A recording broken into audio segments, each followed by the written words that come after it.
According to reports, American authorities and Chainalysis, a blockchain analytics company, were able to retrieve $30 million in crypto assets that had been stolen. The online video game developer Axie Infinity, who had huge cyber attacks earlier this year, is the owner of the stolen cash. Welcome to Crypto Inquiry, where we are dedicated to providing you, the investor, and the crypto curious with factual information and topics. Our goal is to keep you informed, to make educated and timely decisions, and remove the fog of hidden information. Nothing is meant as financial advice, and always do your own research before investing. Here we are building a community to help each other stay informed and make the most of our financial gains. According to reports, the amount of money the hackers have reportedly taken from Axie Infinity has only been partially recovered by U.S. law enforcement. According to other reports, the Lazarus Group, a North Korean hacker group, stole more than $500 million from the play-to-earn gaming site.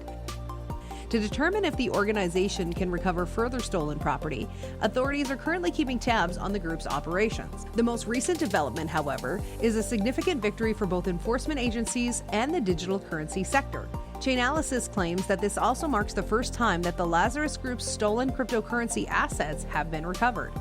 The hacker group, headquartered in North Korea, is well known for assaulting blockchain sites and erasing their cash. Significant attacks on the cryptocurrency businesses have been attributed to it. In addition, Chainalysis showed that the organization frequently mixed Ethereum with Tornado Cash before transferring it to several locations. The crypto mixing company was still penalized by the U.S. for aiding in money laundering.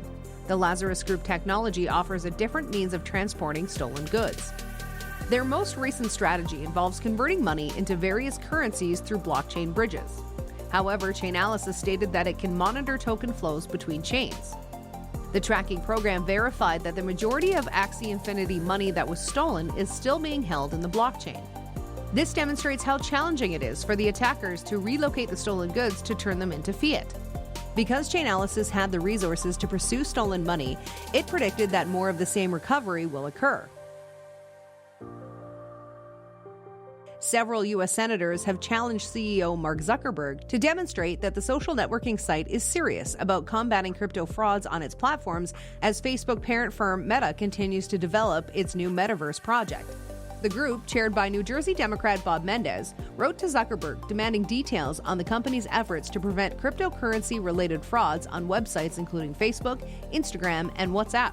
Menendez and his coworkers claim that Meta provided a favorable environment for cryptocurrency scams that causes considerable harm to customers in their letter. Sherrod Brown, chairman of the Senate Banking Committee, joined co-signers Elizabeth Warren, Dianne Feinstein, Bernie Sanders, and Cory Booker on the letter. They found that 32% of the consumers who claimed to have been defrauded of their cryptocurrencies blamed Instagram, 26% blamed Facebook, and 9% blamed WhatsApp, among other social media platforms. Senator Menendez has long criticized Facebook for permitting controversial content on its platforms, including false information concerning COVID-19, elections, and the Russian invasion of Ukraine, according to a statement on the senator's website. Additionally, the senators expressed their worry in writing about how little Meta is doing to halt the dissemination of false material in Spanish. They wanted to know if Meta offered information about cryptocurrency fraud in languages other than English. Senators are requesting information from Meta on the company's existing policies, including procedures for proactively identifying and eliminating cryptocurrency scammers and how it confirms that crypto advertising is legitimate. The organization's practices for proactively informing and safeguarding users, cooperating with law authorities, and eliminating fraudsters from its platforms are also in doubt. NFTs have just started to be integrated into Meta's platforms, enabling Instagram and Facebook users to show off their collections and pieces of art from Ethereum, Polygon, and Flow networks. NFTs are crypto tokens that may demonstrate ownership of a distinctive item, such as a digital artwork and profile images. Although Zuckerberg has stated that he's receptive to the usage of interconnected assets, it's still uncertain how much blockchain networks and cryptocurrencies will contribute to Meta's grand plans for the metaverse. That is a future internet experience with 3D avatars. 7 mayors received NFT awards from the Japanese government for their efforts to improve the quality of life for residents in the area of contemporary technology. The proof of attendance protocol was used to distribute the NFTs to the local authorities via the Ethereum network. The Japanese government is currently one of the first to give out NFTs as awards to employees that provide excellent service to Japanese residents. The mayors had brilliant ideas for leveraging contemporary technology to solve various issues in their Japanese authority. These government officials provided the government with high-level plans to encourage innovations that benefit citizens. They were all awarded NFT awards for developing concepts that will technologically transform the Japanese way of life. Mayor Sakata of Yamagata Prefecture was one of the 7 mayors. After the mayor started using electric cars to do local deliveries in Japan, the government gave him non-fungible tokens. A few of these digital assets were also given to Mayor Meibashi of the Gunma jurisdiction to detect traffic changes and inform users in real time about the road conditions and the best way to go around them. He and his administration suggested employing mobile devices with cameras pre-installed. Although these mayors received NFTs for their excellent work, the NFTs they received varied slightly from the standard NFTs that savvy crypto enthusiasts are accustomed to receiving. The issued NFTs have been created in such a way that they cannot be transferred to any network. They are only intended for award distribution and remembrance. The 7 mayors received the Japanese non-fungible tokens via the Ethereum blockchain network and proof of attendance protocol. The European Union is developing a project that uses non-fungible tokens and blockchain architecture to prevent counterfeiting and fabrication. The initiative proposes to create digital twins of items to follow their movement across supply chains and is the outcome of several debates and blockchain hackathons held by the European Union Intellectual Property Office. The European Union has declared that it is developing a plan that would make use of non-fungible tokens and blockchain technology to combat the counterfeiting of real-world goods. The proposed system, the result of more than 5 years of development, will be designed by the Intellectual Property Office of the European Union. The group claims in a paper released at the start of September that they have already chosen a high-level framework for this program, which describes the operation of the system in general terms.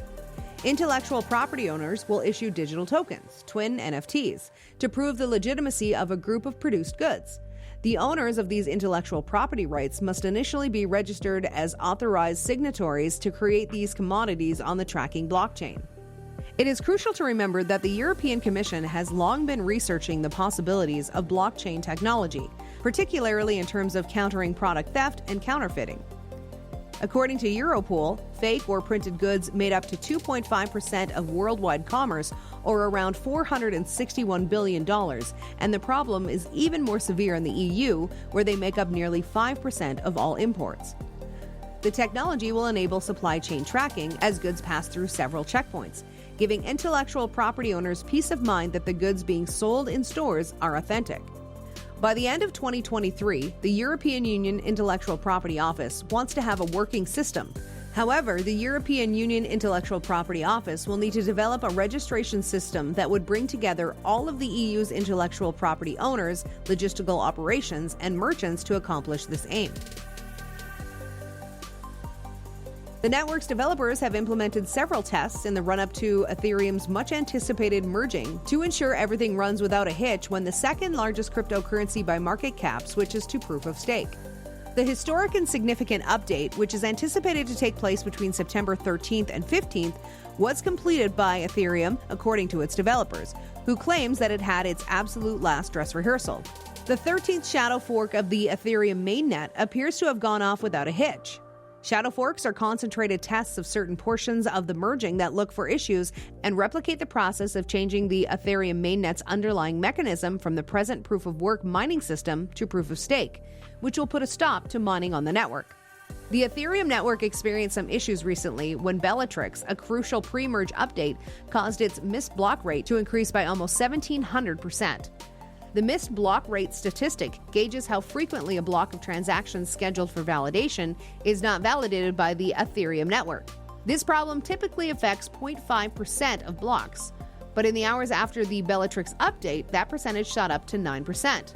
The difficulty was attributed by Ethereum's developers to a lack of readiness on the part of some node operators who had not yet updated their clients to the necessary merge-ready software. The people and businesses who operate nodes are responsible for maintaining the Ethereum network's back-end infrastructure. That's a wrap for this video. Let us know in the comments below if you think cryptocurrency thefts can be better tracked in the future. If you enjoyed this video, give it a big thumbs up. And don't forget to subscribe to our channel if you want to see more videos like these. See you next time.